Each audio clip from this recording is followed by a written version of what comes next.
I will first say something about climate change. What is it? What does it mean for human and non-human animals? And what are its causes?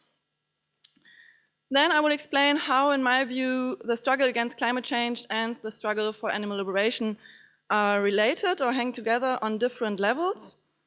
And then I will sketch some consequences and questions that follow from these considerations, and that are mainly questions, so I don't have the final answers there myself. So we'll be very happy to discuss with you after the presentation. Climate change. So we all know that the animal industry contributes to climate change, and many of us like to refer to that fact in discussions on veganism, for example.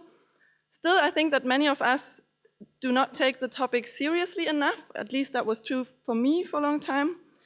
And I think that the phenomenon of climate change is very often ignored or blocked out of consciousness, even among people who are otherwise very aware of problems and active to change things. And I think in this regard, it's already similar to the issue of animal exploitation, because for most of us, there was a time in life when we became aware of the reality of the violence against animals. And after that, it's hard to understand how we were able to ignore these facts for so long, even though we, of course, somehow knew before. So I think it's similar with climate change. The info is there. We all know it somehow, of course. But most of the time, we don't really think about it. We don't really let it get to us. So let's look at it briefly. What does it mean?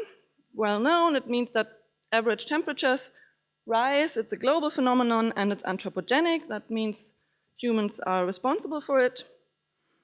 What are the effects? They are multifold, and the projected effects, and some of which are already happening, are pretty dramatic, actually. So these are loss of settlement areas and arable land.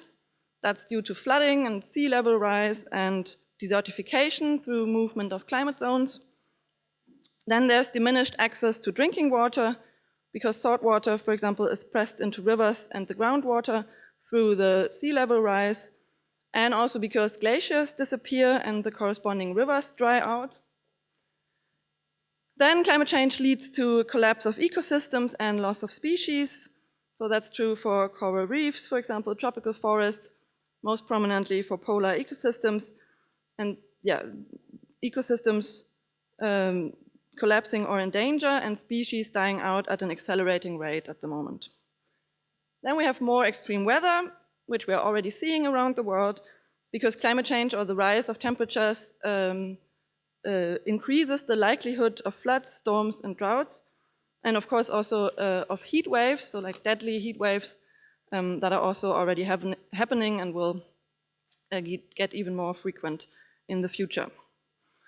One very important aspect of climate change is that the effects are unequally distributed.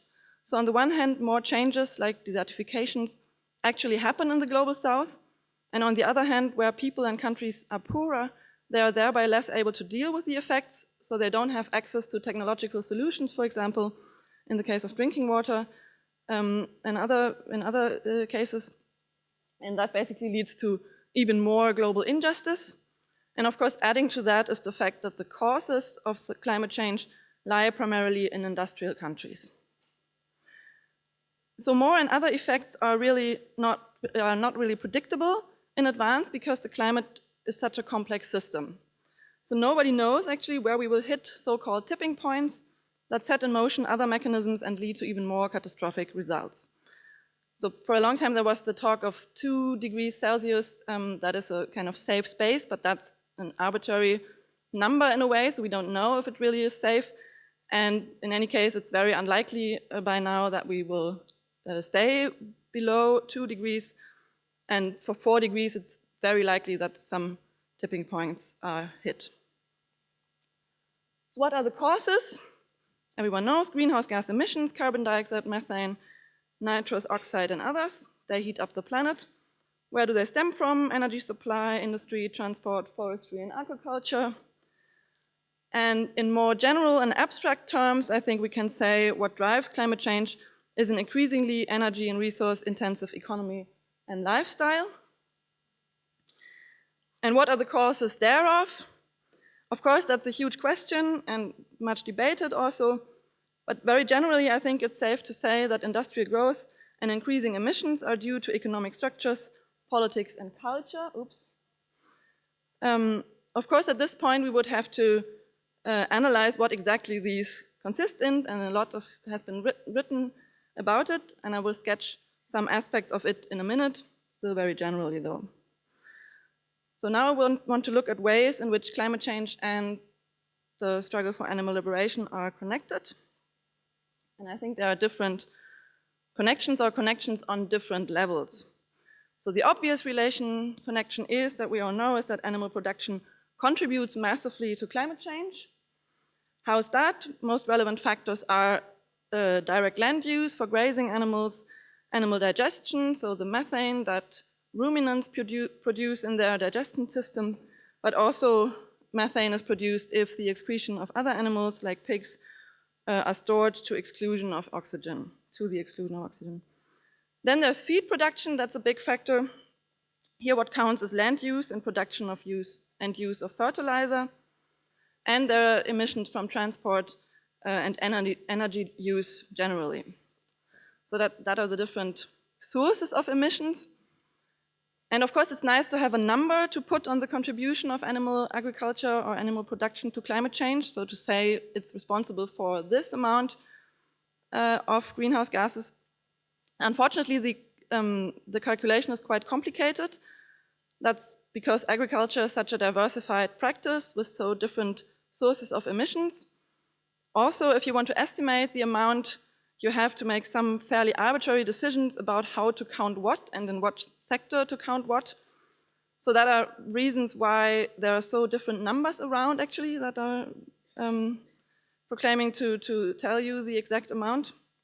The highest number on offer, 51%, by a study of the World Watch Institute, is not reliable though, because the study just made some mistakes. Fairly reliable is still the estimate from the United Nations report, Livestock's Long Shadow, from 2006, which says it's 18%, so I just pictured that number. So this does not look so much, I think the blue part, the 18%, but still, as the United Nations Institute itself said, it's comparable to the transport sector, including all planes, cars, ships, etc. Also very important to note here is the tendency for the future. So the animal industry at the moment is rapidly growing, despite all our efforts worldwide.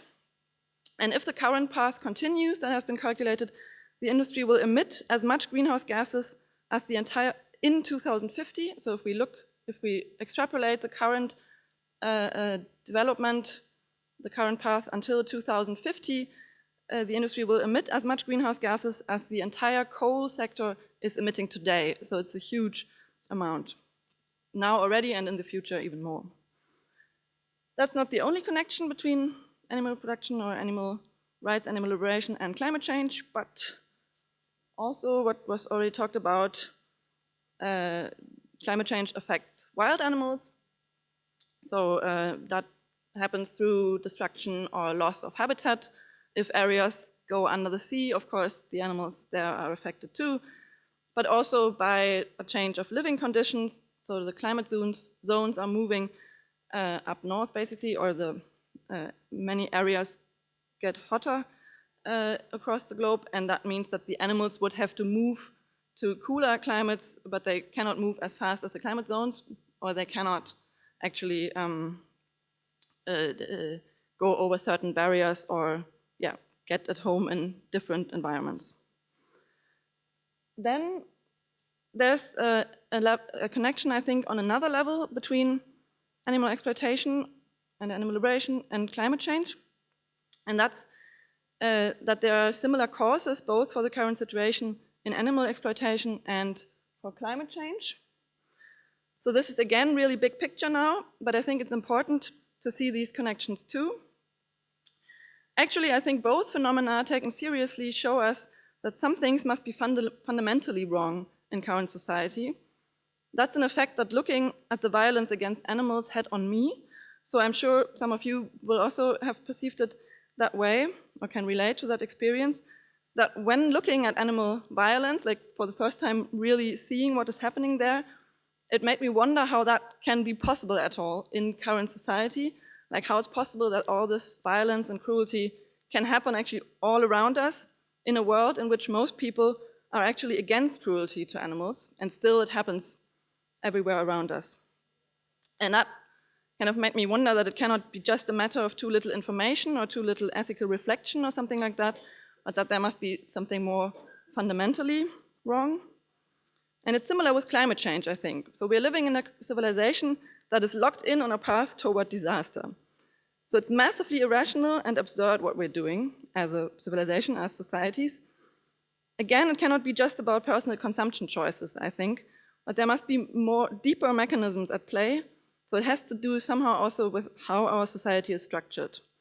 Of course, again, it's very complicated and different factors play a role, but in this big picture, we could name these broad areas.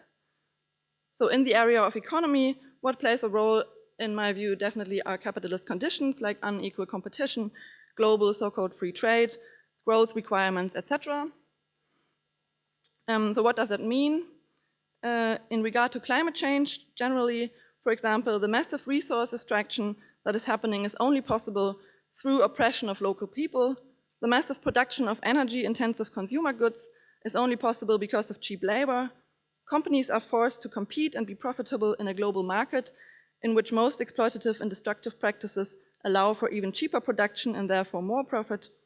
Costs to communities and the environment are externalized. Ethical or prudential considerations are powerless when it's just more profitable to ignore them. In the case of animal production or agriculture generally, for decades already we've seen a cutthroat competition. You have to grow and intensify or die. You have to use the most efficient livestock animals and use them as profitably as possible. Intensive animal farming here is dependent on land grabbing and intensive crop farming elsewhere. Massive advertising by the lobby and the companies sustains, the industry lobby and different companies sustains current consumption patterns. So of course I don't mean to imply that without capitalism animals would be free, but I do think that capitalism plays a role in shaping the current dimensions and forms of animal exploitation. It's not only economical, of course, but also political conditions. So at the moment, the governments of industrialized countries generally actively support and promote energy-intensive industries, consumption, and obviously animal production. They do that through subsidies of different sorts, through helping global trade, through propaganda, and also through repression of protest and resistance. And finally, we should not forget cultural factors. I think what plays a role in both cases, again, climate change and animal exploitation, are norms of human superiority and some kind of human sense of entitlement, so that we feel we have a right to exploit natural resources and animals. And of course, ideologies of the free market as being free are important, or also the idea that personal freedom consists in the freedom to make your own decisions on consumption. So that is one reason why people are so offended by vegans, I think, who are supposedly telling them what to eat, because it questions or challenges their perceived most important freedom of choosing what to consume, instead of seeing the way we produce food and eat as a matter of political discussion, for example. So that was that. Then there's one further connection I want to highlight, or one further reason why it might make sense to engage with climate change too, from an animal rights, animal liberation perspective, as if there had not been enough reasons before, but here's one more. I think that in societies disrupted by climate change, prospects for animal liberation might be even worse. So climate change really has an influence, and very negative influence, on societies. So people will fight over resources, quite likely struggle for survival, flee from bad weather. There will be much more climate refugees, of course, all over the world. And how are the chances that in such a situation we can have good and fruitful discussions about animal rights? So in my view, not very good. So there's a discussion, a quote by a guy from the Tyndall Center for Climate Change Research, and he says that 4 degrees Celsius warming is incompatible with any reasonable characterization of an organized, equitable, and civilized global community. And at the moment, we're on track for at least these 4%. 4 degrees, sorry. So, what does all of that mean to us? What does it mean for groups and organizations working primarily on animal rights and animal liberation? I think there's a certain danger that if we take into account climate change, we use it only as one further argument. Like as I said in the beginning, it's just one further reason why vegan foods are better than animal foods. And I think if we take climate change seriously, and especially if we take its causes seriously, its systemic causes, then that could have potentially a deeper effect on our activism. And that I will demonstrate that in 3 cases. The first is very short and small. That is the question on which area should we focus? Because I think that climate change gives us an argument to focus on farmed animals. Lots of areas of human-animal relations need to be changed, of course, but in the area of agriculture, many important causes all go together. So not only climate change and animal rights, but also other environmental effects and questions of global justice. And I don't mean to say thereby that climate change decides the question what to focus on, but not, instead of that, there can, of course, be other reasons to prefer one other area in a particular situation. It just gives us one argument in favor of farmed animals as a favorite area to focus on. The second question has already been discussed in this conference a lot. It is the question if we should focus or concentrate all or most of our energy on vegan outreach. And I do think that this approach is limited.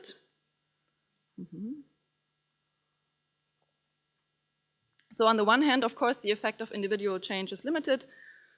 So one person does not save any animals, contrary to what some organizations say, in my view.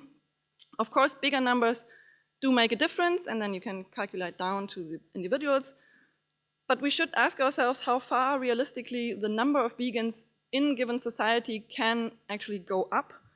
So I like to compare it with the development in the area of organic food. Even though there's a lot of awareness about the destructive effects of conventional agriculture, and it has been there for decades, and also a lot of organizing and discussion about it. And even though there are big chains by now of rather cheap organic supermarkets, etc., in Germany at least, I think elsewhere too, the volume of sales in organic products makes up only a few % of the total volume of sales in agricultural products. That's again the situation in Germany, I think comparable to other parts of the world. So the overwhelming majority of people does not seem to spend much ethical reflection on what food they buy, which is, in my view, not surprising given the economy and culture and politics we live in. Another reason why concentration on veganism might be limited is that, of course, vegan, as we all know, does not equal good. So conventional agriculture, the killing of pests, land grabbing, monocultures, exploitation of workers, absurd use of energy, etc., are all involved in many vegan products. So by creating more vegans, we do not fundamentally change the way food is produced. Ironically, even as soon as the niche of vegan consumption grows, which is a good thing, of course, big companies step in order to make profit, and we have many of the negative effects of exploitation and destruction we should actually fight against. So in my view, we simply cannot establish an environmentally friendly, climate-friendly, sustainable agriculture and just agriculture by shopping, and even also not if many people do the different shopping, as long as the laws of the market, the political conditions and cultural norms are in place. The third point is that powerful institutions are counteracting change. That's a point that Martin Balloch referred to yesterday. And I've already talked about that a bit before. And here I have a quote by Sue Donaldson and Will Kimlicka, the authors of the book Zoopolis that some of you know, I think. And they write in an article on farmed animal sanctuaries, the implicit model of vegan outreach is a unidirectional arrow. You act on individual conscience, and eventually there are enough conscientious individuals to magically transform institutions. In reality, however, institutions are constantly acting upon individuals, undermining, frustrating, and co-opting individual efforts and desires. These political and institutional structures must be the direct focus of animal rights advocacy and organization. Otherwise, the vegan advocacy of farmed animal sanctuaries and other organizations, rather than being part of a sensible division of advocacy labor, may simply be ineffective. I think that vegan outreach is not only limited, but can have, if overemphasized, again, I'm not against doing vegan outreach, certain disadvantages. So there's one danger that consists in the overemphasis of consumer choice, because thereby this idea that all freedom is exercised at the supermarket checkout is reinforced, instead of encouraging a discussion of the conditions of production and the power relations underlying the current choice of products. So if you focus on consumption, you in a way run the danger of distracting from power relations, economic and political conditions. And there's also the danger, I think, of a kind of appeasement of protest. So that means vegan consumption is presented and perceived often as really contributing to changing the world, which is absurd in my view. So if you're vegan, you're not improving anything, you're just contributing less to the harm done. But so many brochures tell people that they save animals and the climate by eating plants. In my view, that's very problematic, because instead of encouraging protest and resistance and really outrage at the terrible conditions animals live in and the totally irrational path towards climate change that we're continuing on, people are reassured that they don't need to change more than their diet. But that alone will not do the trick. For one thing, in regard to climate change, there are lots of factors you cannot even influence with consumption. So even if you try to be as climate friendly as possible, you never fly, you buy only vegan regional food, etc., etc. There's still infrastructure in military and other areas where you just, by paying your taxes or by living in a country which sustains all these things, contribute to climate change. So in my view, the climate will only be saved, that is, climate change will only be slowed down, if there is a massive public protest and a fundamental new orientation of economy and politics. And for the reasons outlined above, I think that's also true for the animal industrial complex. So in my view, the complement to vegan outreach is building a stronger activist movement and target problematic institutions, of course. So that's not an easy task, again, but crucially important, I think. And the last point is the question, what influence does reflecting on the connections between climate change and animal exploitation have on alliance politics questions? So the current reality of animal rights and animal liberation groups is that many are single issue or cooperate only with institutions practicing or promoting veganism. And they also often support governmental and economic players if it helps veganism, like parties or companies. And that's all very understandable, of course. But I wonder if it's really the best thing we can do, because that way we are either alone, and the animal rights movement is very small, unfortunately, or we are supporting and reinforcing problematic structures and norms that actually stand in the way of the change we want to see. So I wonder if it might not be cleverer to side with people and groups who are not necessarily promoting veganism, but who want to change the system. So which organizations do I have in mind? Groups like anticapitalist movements, like Reclaim the Field movements for food sovereignty like Nieleni or La Via Campesina, the climate movement, which is very big, the degrowth movement, and others. And I made a little picture here, which says that when we are there, we want veganism, we want animal liberation, and we want system change. I'll say a bit more about that big word in a moment. And then we can side with the groups and companies and parties and whoever who want to promote veganism or even only meat reduction. And many groups decide to do that. And it does make sense because we have several commonalities with them, important commonalities. But there's also the possibility to side with these guys who are maybe not pro-veganism, but with whom we might have other commonalities which in the current situation of society and the world might be more useful, maybe. So system change is a big word, obviously, and it's actually quite hard to tell which kinds of actions or campaigns are steps to that end, or which aspect of the system we actually want to change.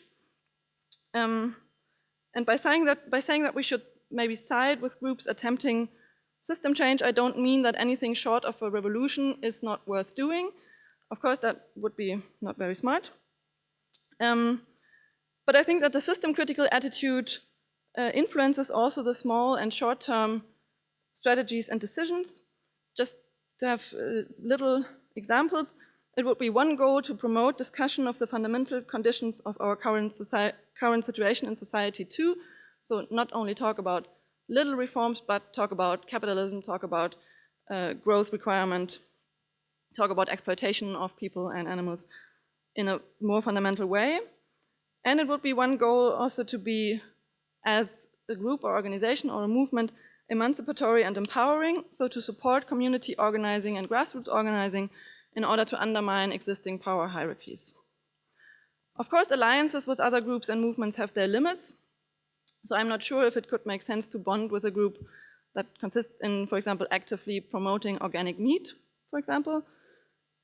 By the way, organic animal products are, in terms of their climate effect, almost as bad or related to, referring to some studies, even worse than conventionally intensively produced ones.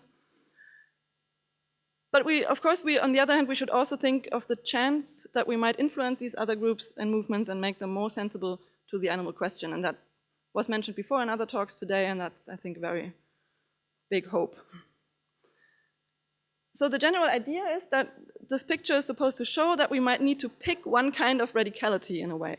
So if we're radical in all respects, we might be isolated and weak. So put very simply, we have to choose whether we side with vegan capitalists or politicians, or with non-vegan activists from the radical left, the degrowth, or the climate movement.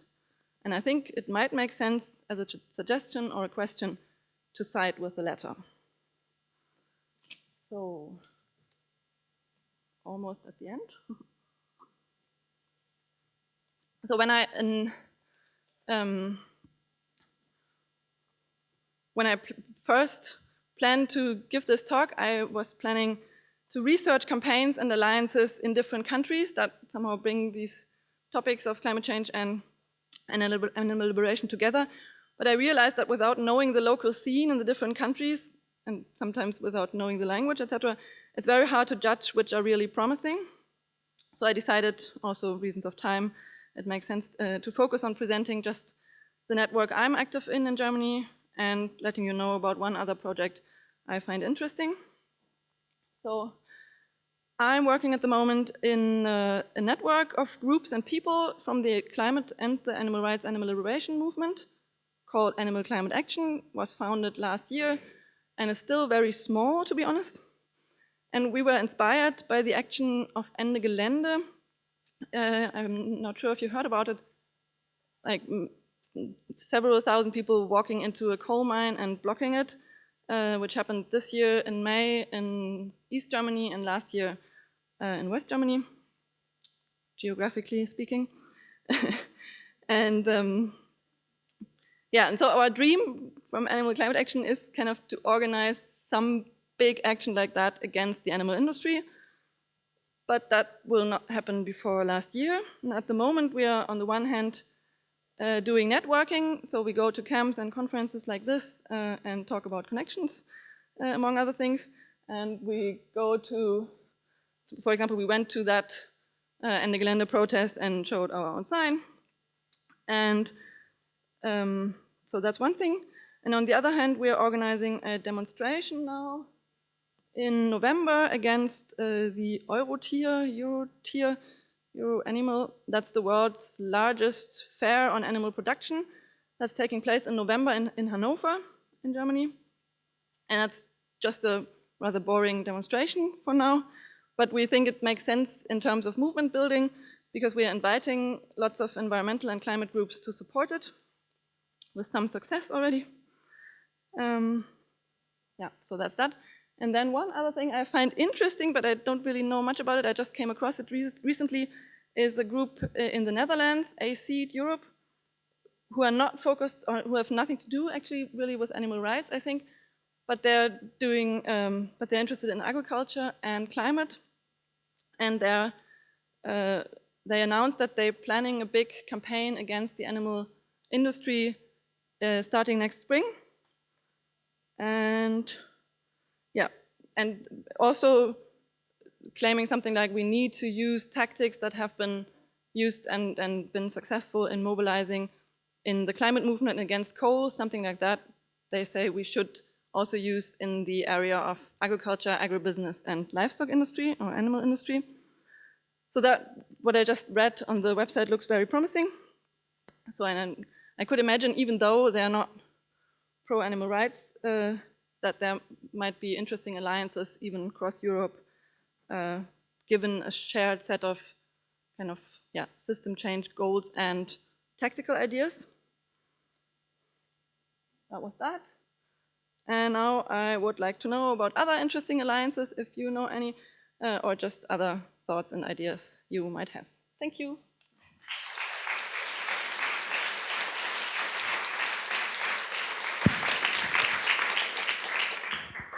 So who wants to share thoughts and ideas?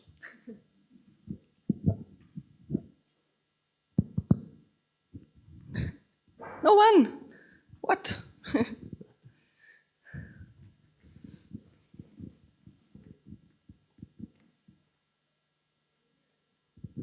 Yeah, thank you, Friederike, for this very inspiring talk and all the data you provided us with. One small remark that made me wonder a bit. You depicted it as if there was only a very strong binary decision. Either we side with the capitalist system and all that's evil, or we side with the grassroots, which is apparently the good side. So I'm not so sure. I'd like to know whether you have some empirical data or some scientific background to back this up, because otherwise it might give the impression that this is more an ideologically driven assessment of the situation. And because you said critical thinking is very important, I think it's also very important to always apply it also to one's own position, right? So my question would be, do you have any data to back this up? So, or would you, if the data, the science, the psychological, empirical evidence shows you that it might make sense sometimes, to some extent, to cooperate with the bad system in order to reach the good goal, would you be willing to do that? Or would you rather side with the ideologists and say there is no good in the bad? Thank you. Yeah, two things. Of course, it's not as binary as I presented it. Of course, it's for the sake of making a point. And yeah, what is the capitalist system? Is every company part of it? Should you never side with a company? Should you never? That's, of course, it doesn't make sense. But so it's just about the tendencies. But I do think that they are important in the general direction we look, and also the way we perceive what we aim at. Basically, yeah, do we aim at a system generally basically like ours, with that kind of power structures, economic conditions, etc., in which just no animals are exploited? And do we think that's possible? Which I don't think. And or the other way, do we think that we need to challenge these structures? And then with which groups does it make sense to challenge these structures? And in terms of data, no, I don't have scientific data, because I don't really know what the question would be. Because to have empirical data, you need a question, and you sounded like the question would be, can it be more likely to reach my goal with siding with these than with these? But if the goal is something like establishing a society that is just for all humans and all animals, then I'm not really sure how you could empirically test strategies that leading to that goal. And all empirical studies I know are very limited on saving so many animals, which I don't think applies to this question, how do we reach that kind of society? And of course, if you only look at how many, also if you look at how many animals we can save, all the studies that there are within the given system, and kind of naturally, or it's in the nature of things that you cannot in that way empirically estimate the likeliness of certain actions leading to system change. That's not a matter for data. Like what kind of data should there be? I think. Thank you for your talk. My reasons and arguments, and like in all other areas, that, I mean, what I just said, that are reasons and arguments. And you can, of course, say where these arguments are wrong, but just saying that there are no data is because, yeah, generally the question, how do we change the system most effectively? There cannot be data. So we need to rely on the old method of intelligent, rational argumentation. I think this question is very interesting. It's something that came to my mind as well, because I think that it's very important to think about who has got the power to make economic decisions in this society.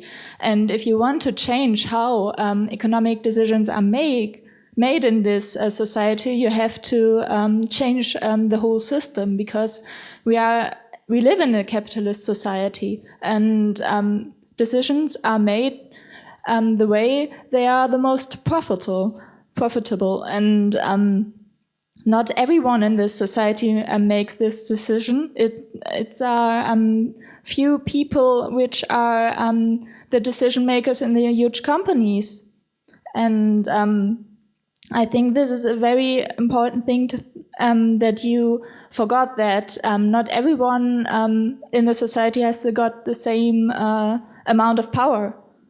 That's something I missed. Would you like to share your thoughts about that? Yeah, I mean, that's true. And that's definitely one part of the problem. And maybe that's also one criticism of the idea that vegan consumption can fix everything is, or no, maybe not criticism of that idea, but criticism of the idea of freedom as freedom of consumer choice, or of, the idea that we get through market principles, we get the kind of agriculture, for example, that everyone wants, because everyone has their vote in the form of their buying decision. So if just 5% buy organic food, then that's apparently what the people want. Or if 90-something% buy animal products, that's what they want. And there are several problems with that, but one problem is definitely that makes your decision power dependent on your money, and that is not what democracy should be about. Yeah. And of course, then certain people in the lobby or in politics have more power than others, and often they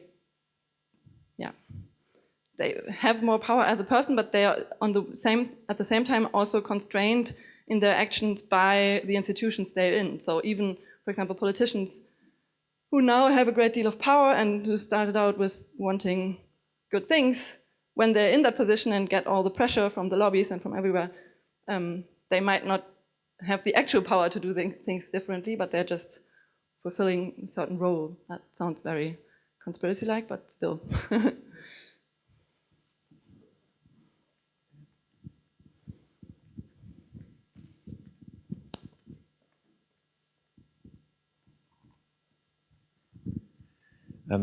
Capitalism is not necessarily capitalism.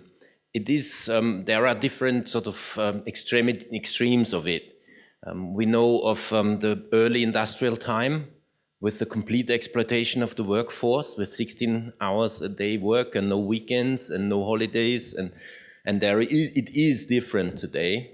It is different, even if there is some exploitation. It is different, there's no doubt about it. And those people who are working actually have the advantage of this. So the system might still be capitalist, but it is definitely tamed to some extent. And that works with animals to a very tiny degree as well already. For example, with laying hens, if there is a ban on cages, the production costs are twice as high for barn eggs.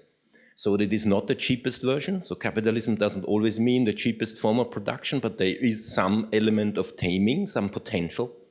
So if I now imagine a society or animal industrial complex that has been tamed after 150 years of campaigning, to an extent a bit comparable to the sort of the situation of workers from the 19th century or 18th century to today, like there is only free-range farming, or possibly there's even a complete vegan production, vegan product production.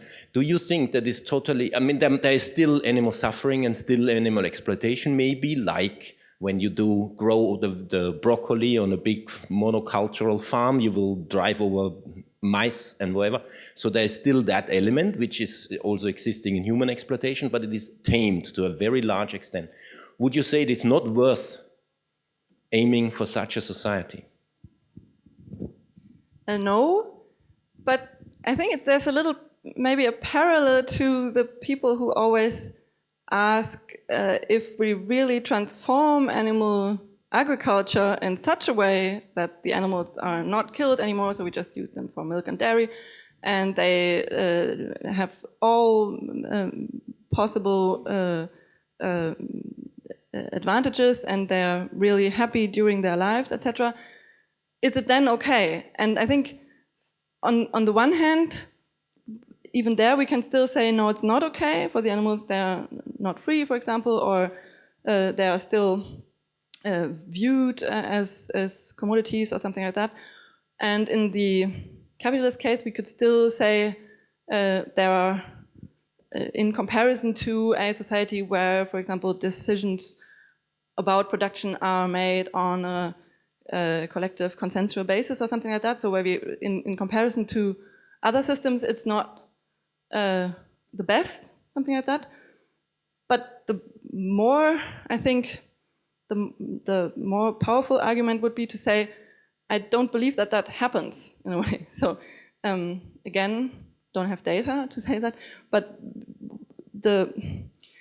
I don't think that that animal use will be transformed into kind of a nice animal use just because of how it works today. So, and because I think that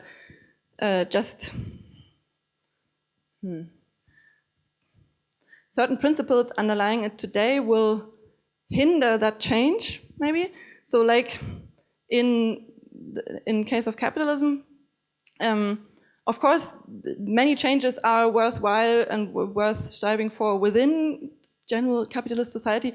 But I think there are certain limits, or capitalism is a reason why they are not happening right now. So if they're really, I would be very happy to see these changes happening, even though they don't abolish capitalism. But I don't see them, and I think it's because of capitalism. So that's more like the argument. And yeah, I leave it like that. And of course, this development can also be questioned, right?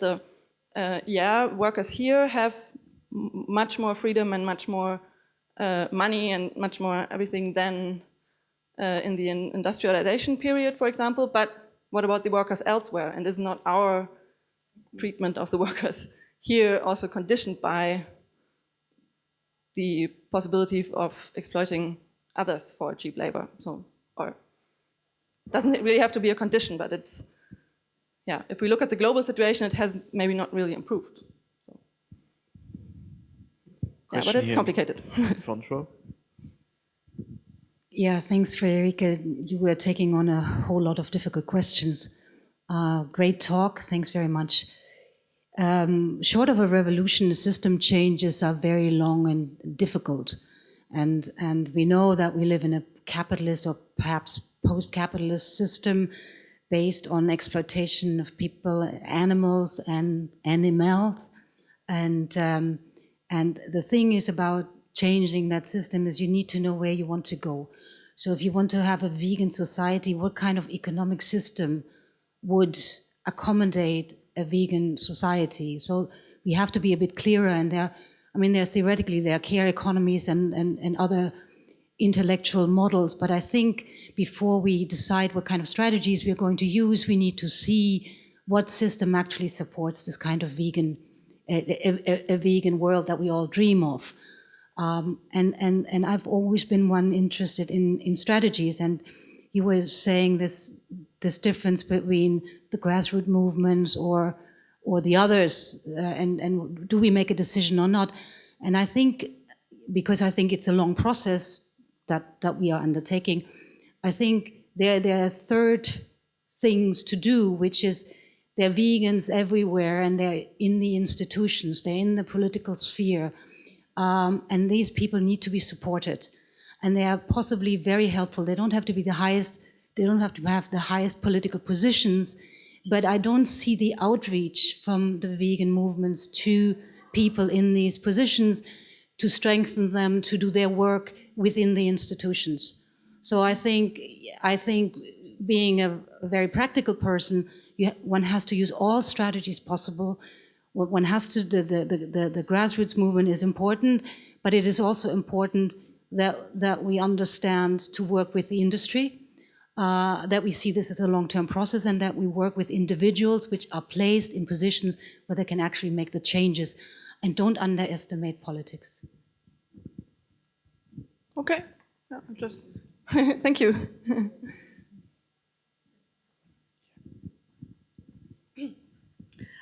I think the anti-capitalist movement is a very important one. My special idea is that even if we succeed in taming capitalism and have better ecological footprints, even then it will not be possible to give back the necessary biosphere spaces that we perhaps can spare back to nature for sustainable biodiversity. Because if we don't change the system to meet demands, especially finance capitalism doesn't meet demands but make profits. And if it can't change that to meet demands, we never can give back bare space back to biosphere to have to save biodiversity. Yeah, thank you.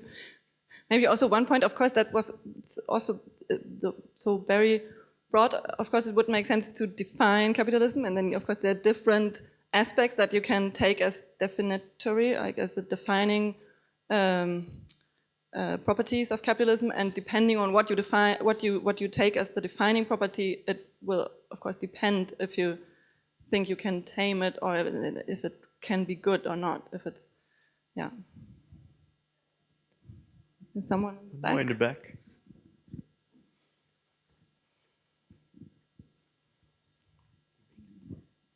Thanks a lot for your talk. I wanted to comment on your question from a lot of comments before. I'm not sure what data exactly you were asking for, like, so that we would... What data did you ask for that would give us an argument to support anti-capitalist movements? Because, for example, if you look at ecological economics, there's been a lot of work done on, for example, how it is physically impossible to prevent climate change within a growth-based system. So when you produce something, like anything, you always have CO2 emissions, you always have land that you use, you always have resources that you use, and it's physically impossible to detach these emissions from the products. So when we have a growth-based system, like the current capitalist system, even if you make the products more effective and so on, or efficient and so on, it would still lead to dramatic climate change. And so what this branch of ecological economics is basically arguing is that we need to change our growth-based capitalist system to a system which is not based on economic growth, so where it is possible to decrease consumption, to live a lifestyle of sufficiency, and so on. And this, for example, is just physically impossible. I don't know if you look at, for example, I think Tim Jackson Limits to Growth. He does like some basic calculations how CO2 emissions commit to climate change, and yeah, so maybe that would be some data to support how we really urgently have to change the economic system if we want to live in a more equitable society, both to people and to animals, including wild animals. Yeah, thank you. I completely agree with you. I think the growth idea is the worst thing that has ever happened to humankind, to the planet, to the animals and everyone else. There's no doubt about this.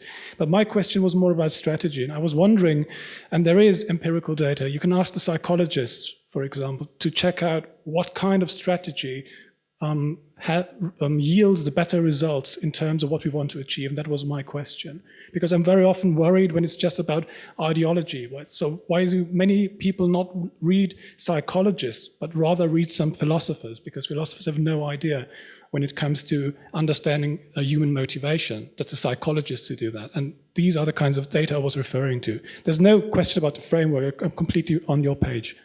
I don't know if Friederike agrees with that, but thank you. Maybe one last comment or question, and then we have to go on.